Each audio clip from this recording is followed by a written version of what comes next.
Salut tout le monde et bienvenue au podcast Les vraies affaires zéro bullshit. Ici Roch Cholette. Merci beaucoup d'être là, je l'apprécie. Aujourd'hui, beaucoup de choses. Je veux tout d'abord vous réitérer le fait que vous pouvez vous procurer des articles à notre logo, Les vraies affaires zéro bullshit, en allant sur le site web de notre podcast, donc lesvraiesaffaires0bullshit.com. Dans la section boutique, il y a toutes sortes de produits. Ça, c'est la grosse tasse. Il y en a une plus petite. Ça, c'est une grosse tasse. Je me suis fait un petit café.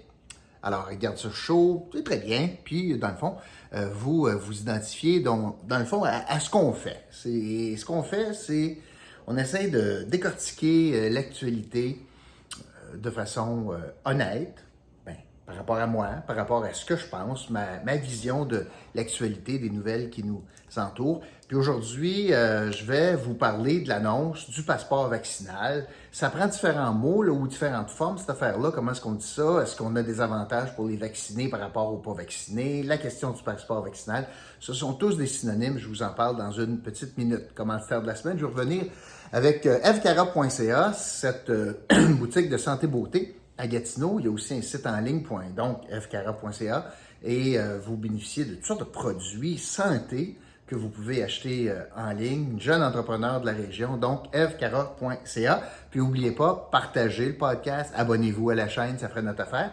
Puis, si vous souhaitez gagner 100 $, on fait tirer ça le dimanche, vous avez simplement à inscrire l'indice du jour que je vais vous donner à la fin du podcast dans la section commentaires sur la chaîne YouTube, et vous risquez de gagner 100 $. On fait tirer ça. C'est Bruno qui fait tirer ça de façon complètement aléatoire, dimanche, tous les dimanches. Je le fais travailler le dimanche. Bon. Passeport vaccinal. On a finalement eu le détail. Alors, on fait un petit topo, là, où est-ce qu'on en est présentement. Le Québec, on est en train de se sortir de la pandémie. On met beaucoup d'emphase pour la vaccination. Et ce qu'on souhaite, c'est que là, il y a un bon taux de participation pour la première dose. On n'est pas bon vraiment dans la deuxième dose, pas encore. C'est-à-dire qu'on n'a pas atteint les seuils escomptés au gouvernement. Et en plus, on a beaucoup de retard, notamment dans la région de l'Outaouais, pour la clientèle 18-30 ans, pour la vaccination en global, même pas juste la deuxième dose, mais au final, il y a peu de résultats dans cette clientèle-là. Ce sont les faits.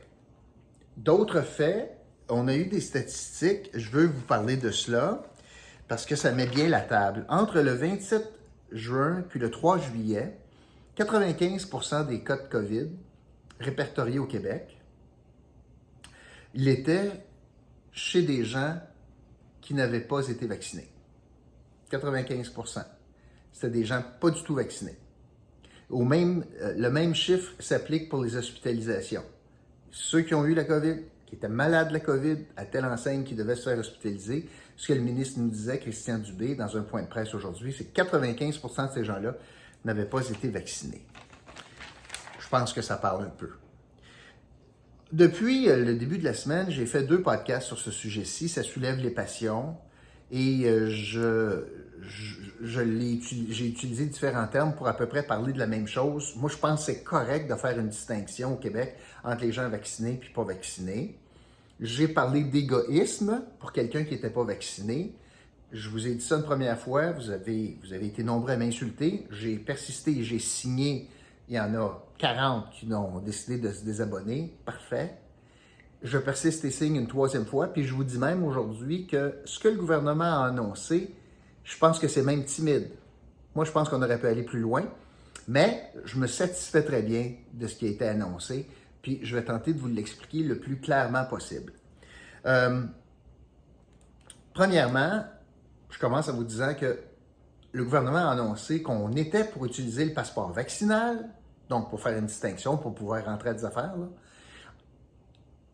Mais après 3 constats, ou après 3 conditions. Premièrement, ce n'est qu'après le 1er septembre, alors que tout le monde aurait eu la chance d'avoir 2 doses. C'est bien important. Donc, on donne la chance aux coureurs d'avoir 2 doses. 2, ça va ne s'appliquer que pour des services jugés non essentiels. Donc, la ségrégation vaccinée complètement ou pas vaccinée ne pourra pas être faite pour des services essentiels. Je vous explique que par exemple, le gouvernement, dans sa tête, aller à l'université, c'est essentiel. Fait qu'il n'y aura pas une gang à l'université qui va aller à l'école, puis une gang qui vont rester en Zoom là, ou en téléétudes. Alors, ça veut donc dire que c'est seulement, si jamais on appliquait le passeport vaccinal, ça va ne s'appliquer que pour des services non essentiels. Je vous donne des exemples. Restaurants, bars, spectacles, gym. On est dans ces eaux-là. Troisième critère, on va avoir été le 1er septembre. On parle de services non essentiels. Il va falloir qu'il y ait eu un changement, une éclosion de plus. Il va falloir que la situation s'envenime pour qu'on applique cette mesure de cheval, cette médecine de cheval-là. Il va falloir que ça se dégrade. Alors, qu'est-ce que le gouvernement dit essentiellement? C'est que on veut bien gérer le risque et dans l'éventualité que tout le monde ait eu la chance de se faire vacciner, dans l'éventualité qu'il y a éclosion, par exemple, je vais prendre des exemples concrets, là, dans des gymnases à Laval ou en Outaouais, avant, la mesure était on ferme tous les gymnases. C'était une mesure difficile. C'est difficile pour l'économie, difficile pour les propriétaires, difficile pour la santé du monde qui sont pas affectés, etc. C'était une grosse mesure. Le gouvernement dit, pour éviter le confinement puis la fermeture de grands secteurs comme ceux-là, on va utiliser plutôt des mesures comme le passeport vaccinal. Puis dans le cas présent, si jamais on avait une éclosion dans les gyms en Outaouais de COVID à l'automne, au mois d'octobre, il serait possible de dire, bien, on garde les gyms ouverts, mais accessibles que pour les gens qui ont eu 2 doses de vaccin. C'est pas raisonnable, ça? Ben, oui, je trouve. C'est très raisonnable. On appliquerait ça, dans le fond, dans 2 catégories d'activités. Des catégories qu'on juge à haut risque, gym, bar, restaurant, puis à moyen risque, spectacle, et je les ai, spectacle, par exemple, des activités artistiques, sport d'équipe, puis aussi assister à des événements sportifs. Alors, dans ces genres d'activités-là, si on est après le 1er septembre puis il y avait éclosion, on serait en mesure, en appliquant le passeport vaccinal, de permettre à ces grands secteurs économiques de rester ouverts, de maintenir leur opération, mais en leur demandant, vous allez appliquer le passeport vaccinal. Donc, les gens qui vont y aller, c'est du monde qui ont eu 2 doses. Moi, je vous le répète, je trouve ça raisonnable.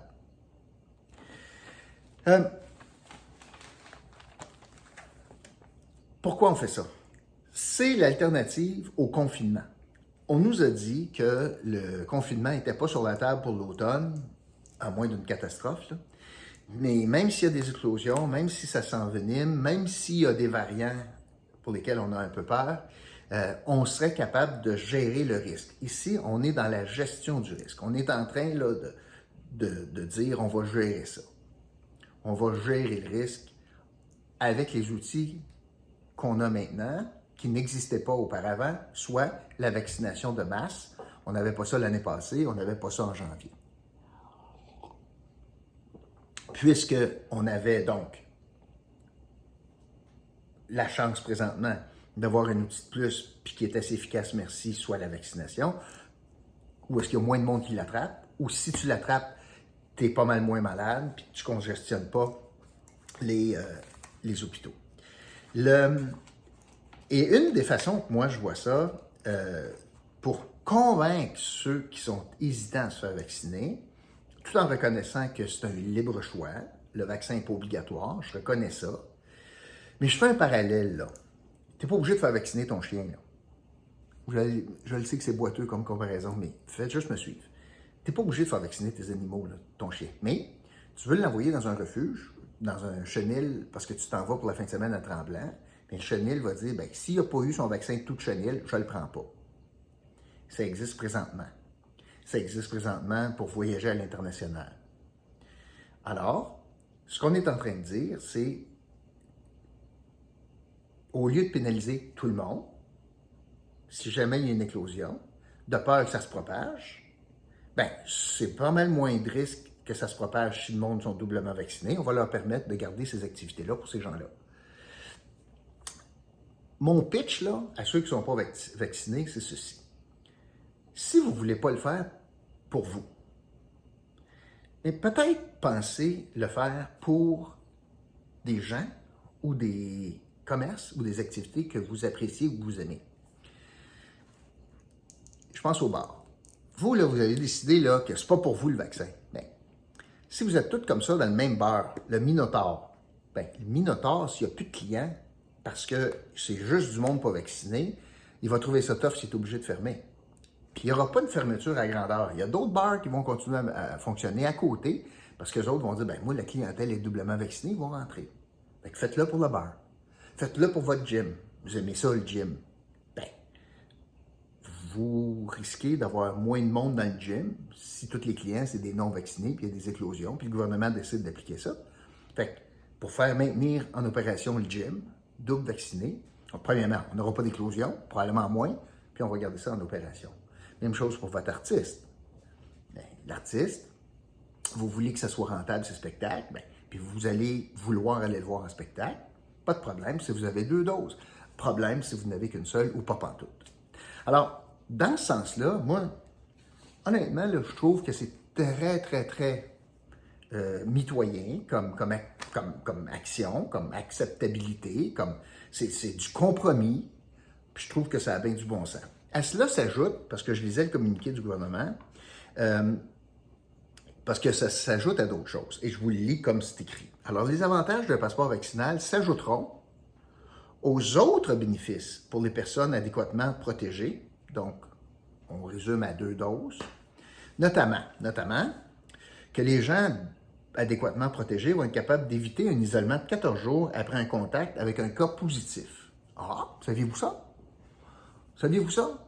Alors, si vous n'êtes pas vacciné, vous ne pourriez pas. Vous allez être obligé de maintenir le 14 jours de restriction. Si vous y rencontrez un cas positif, moi, je suis doublement vacciné, je ne serais pas obligé de suivre le 14 jours de quarantaine si jamais je suis en contact avec un cas positif. Les doublement vaccinés ou adéquatement vaccinés vont éviter le retrait du milieu du travail ou d'enseignement en cas d'éclosion, par exemple. Donc, éviter le retrait en milieu de travail. Bien, ça représente bien de l'argent dans vos poches. Si vous décidez de vous faire vacciner, vous allez être capable d'éviter de vous faire dire « reste chez toi ». Ne plus avoir à suivre les recommandations sur la distanciation et le port du masque dans les domiciles privés, à l'intérieur comme à l'extérieur. Je pense que vous l'avez déjà fait sauter par la fenêtre, cette affaire-là, mais si vous vouliez être by the book, c'est ça que ça dit. Les gens qui ne sont pas doublement vaccinés, bien, il faudrait qu'ils gardent ces mesures-là. Être doublement vacciné, tu es capable de les faire sauter. Puis évidemment, ça me parle à moi beaucoup, puis avoir la possibilité de voyager dans plusieurs pays et être exempté de la quarantaine de 14 jours au retour. N'oubliez pas que pour les gens qui ne sont pas vaccinés, bien, l'hôtel obligatoire au retour, bien, premièrement, vous allez avoir de la misère à rentrer dans d'autres pays. Premièrement, pour partir. Deuxièmement, à votre retour, vous allez être pogné 3 jours à l'hôtel. Puis troisièmement, ce que j'en comprends, c'est que vous allez être obligé de faire la quarantaine chez vous une fois que vous allez être sorti de l'hôtel, là, en arrivant en avion. Fait qu'il n'y a pas juste... Alors déjà, des mesures de séparation ou de segmentation par rapport aux gens vaccinés ou non vaccinés existent déjà. Et là, le gouvernement du Québec donne un coup de roue de plus, mais en disant, pas avant, je répète pour terminer, pas avant le 1er septembre, mais surtout seulement s'il y a des éclosions, puis seulement pour des affaires qui sont non essentielles. Bar, gym, restaurant, salle de spectacle, équipe, sport d'équipe, etc. Fait que moi, je trouve que c'est un bon compromis, c'est bien correct, c'est bien raisonnable pour, entre autres, et ça me faisait penser, éviter d'avoir des enjeux majeurs avec le réseau de la santé. Et là, je pense aux gens de l'Outaouais. Si vous ne voulez pas le faire pour le restaurateur, vous ne voulez pas le faire pour vous ne voulez pas le faire pour protéger vos parents, vos soeurs, votre blonde, si vous ne voulez pas le faire pour personne d'autre, bien faites-le pour le réseau de la santé. Si on doit conclure que le réseau de la santé est à bout de souffle, en Outaouais, comme ailleurs, mais en Outaouais particulièrement, est-ce que vous réalisez que l'urgence est fermée à Gatineau? Est-ce que vous réalisez comment c'est précaire? Est-ce que vous réalisez qu'il y a des opérations qui ont été repoussées? Il y a des traitements qui ont été repoussés. Il y a du monde qui n'a pas eu les soins qu'ils devaient avoir parce qu'on est débordé. ben, peut-être que votre petit geste peut faire en sorte qu'on est un petit peu moins débordé dans notre milieu hospitalier.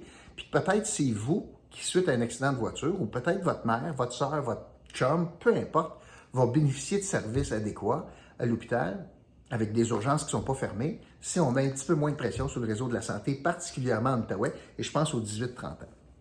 Alors voilà, c'est ce que je voulais vous dire. Je persiste et signe. Je trouve que c'est une mesure tout à fait acceptable. Puis je trouve qu'ils sont même pas allés assez loin, mais je me satisfais très bien de ce qui est là. Fait que pour le bien-être de notre société, tant physique puis de la santé du monde que de la santé économique de nos commerçants, il me semble qu'on devrait donner un petit coup de barre puis essayer d'atteindre le plus de vaccination possible. Voilà, c'est ce que je voulais vous donner, vous dire aujourd'hui. Aujourd'hui, l'indice du jour, c'est le mot passeport. Passeport comme dans passeport vaccinal. N'oubliez pas, vous pouvez acheter une petite tasse sur notre site web. Merci beaucoup tout le monde et je vous retrouve demain pour un autre podcast Les vraies affaires zéro bullshit, Méli-Mélo du vendredi. Salut!